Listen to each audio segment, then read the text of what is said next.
지금 이 순간 반도체 주식을 들고 계신 여러분께 드리는 이야기입니다. 삼성전자와 SK하이닉스 주가가 요 몇 주 사이 크게 흔들렸잖아요. 많은 분들이 불안해하고 계시죠.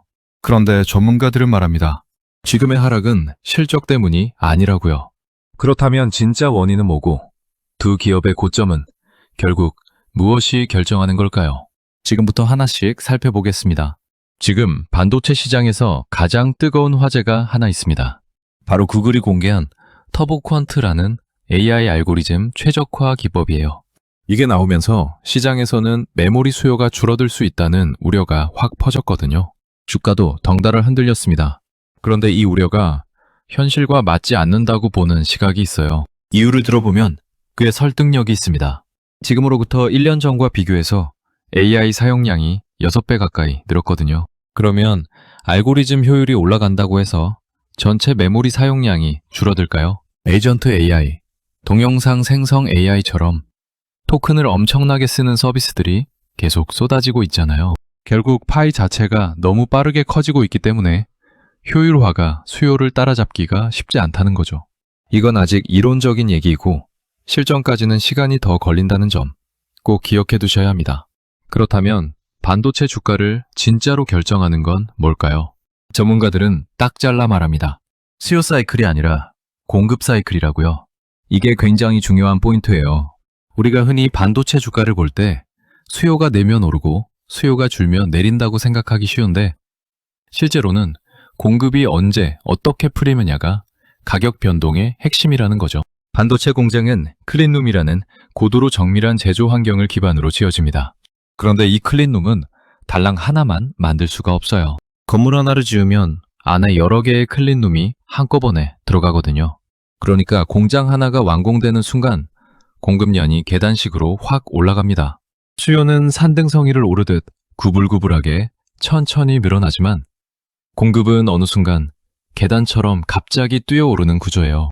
이 간극이 바로 반도체 가격의 등락을 만들어내는 겁니다. 지금은 공급이 수요를 따라가지 못하는 구간이에요. 실제로 주요 고객사들의 메모리 수요 충족률이 약 60% 수준에 머물고 있다는 분석이 나오고 있습니다. 물건은 모자라고 사려는 사람은 많은 상황인 거죠. 여기에 더해 가수요까지 붙어 있습니다. 메모리 가격이 계속 오를 것 같으니까 지금 당장 필요하지 않아도 미리 사두려는 움직임이 생기거든요. 이 가수요는 공급이 본격적으로 늘어난다는 신호가 나오는 순간 사라집니다. 그때부터는 가격이 생각보다 빠르게 조정될 수 있어요. 그래서 공급이 언제 늘어나느냐? 바로 이 시점이 삼성전자와 SK하이닉스의 고점을 가르는 핵심 변수가 되는 겁니다. 그렇다면 공급은 언제쯤 본격적으로 늘어날까요? 업계에서는 2028년 전후를 하나의 변곡점으로 보고 있습니다. 삼성전자는 2028년 말이면 수요와 공급이 어느 정도 균형을 찾을 것으로 내다보고 있고요. SK하이닉스는 2030년까지도 공급 부족이 이어질 수 있다는 전망을 내놓기도 했죠. 맥쿼리, KB증권 같은 주요 기관들도 2028년까지는 공급이 타이트한 국면이 이어질 것으로 분석하고 있습니다. 이 말은 곧 지금부터 2028년 전후까지는 메모리 가격을 지탱하는 구조적 힘이 살아있다는 뜻이에요. 물론 그 이후가 문제입니다. 신규 공장들이 본격 가동되기 시작하면 공급이 계단식으로 확 올라오거든요. 그때 AI 수요가 그 공급 증가분을 받아줄 수 있느냐? 이게 그 이후의 주가를 결정하는 겁니다. 지금 당장은 공급이 부족하고 가격은 높은 구간이에요. 하지만 이 상황이 영원히 지속되지는 않습니다. 2028년을 전후한 시점부터 시장의 성격이 달라질 수 있다는 걸 미리 염두에 두고 투자 전략을 짜야 한다는 거죠. 손 놓고 있을 때가 아닙니다. 지금부터 시나리오를 그려두셔야 해요. 자, 그러면 고점을 결정할 두 가지 핵심 조건을 짚어보겠습니다. 첫 번째 조건은 AI 서비스가 사람들이 기꺼이 돈을 낼 만한 가치를 제공하느냐입니다. 지금 AI 서비스들은 넷플릭스나 유튜브처럼 일상에 깊숙이 파고들어야 수익 모델이 성립됩니다. 월정에 몇만 원을 내면서도 없으면 안 된다고 느끼는 수준이 돼야 한다는 거예요. 실제로 개인 사용자 기준으로는 한 달에 25,000원에서 3만 원 정도를 낼 의향이 있다는 의견이 많습니다. 기업 고객은 더 다릅니다. AI를 잘 활용한 직원 한 명이 두세 명 몫을 해낸다면 기업 입장에서는 한 사람당 10만 원을 내도 충분히 남는 장사거든요. 두 번째 조건은 빅테크들의 AI 설비 투자가 계속 이어지느냐입니다. 투자가 살아있어야 메모리 수요도 살아있는 거예요. 현재 글로벌 빅테크들은 이전과 비교할 수 없는 규모로 AI 인프라에 돈을 쏟아붓고 있습니다.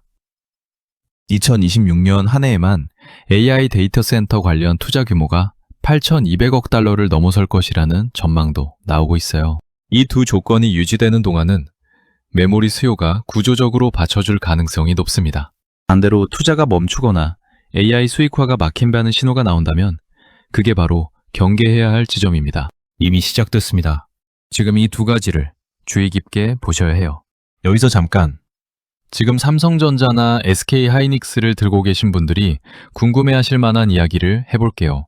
좋은 기업이라도 비싼 가격에 사면 몇 년이 지나도 수익이 오지 않을 수 있습니다. 삼성전자 21만 원 이상에서 매수하신 분, SK하이닉스 110만 원 이상에서 사신 분들이 지금 불안한 이유가 바로 거기 있습니다. 반면 삼성전자를 8만 원대에 SK하이닉스를 50만 원대에 사신 분들은 이 변동성이 크게 신경 쓰이지 않죠. 같은 기업인데 느끼는 온도가 완전히 다른 겁니다. 이게 투자에서 매수 가격이 얼마나 중요한지를 잘 보여주는 사례예요. 투자 판단의 기준은 간단합니다. 이 기업이 나에게 앞으로 얼마의 수익을 가져다 줄 수 있느냐를 따지는 거예요. 배당, 자사주 소각, 그리고 이익 대비 저평가 여부를 합산해서 판단하는 거죠. 이 기준에 맞지 않으면 아무리 유명한 기업이라도 지금 당장 살 이유가 없습니다. 2026년 2월 기준으로는 그 기준에 맞는 종목이 많지 않았어요. 가격이 너무 올라 있었기 때문입니다. 지금은 그보다는 고르기 좋은 종목이 늘었다고 합니다.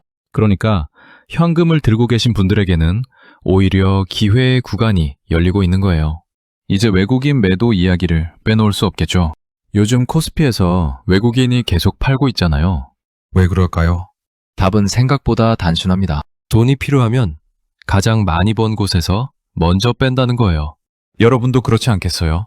5억을 넣어서 10억이 됐는데 급하게 돈이 필요하다면 당연히 팔겠죠. 미국 투자자들 입장에서 한국 주식은 외국 주식 보유 순위로 봤을 때 상당히 높은 비중을 차지하고 있었습니다.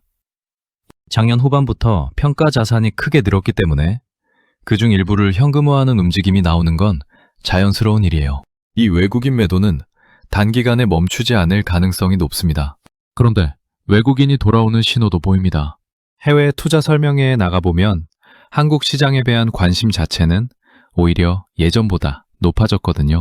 지금은 기존에 들어왔던 자금이 빠져나가는 속도가 워낙 빠르기 때문에 순매도가 이어지고 있는 거죠.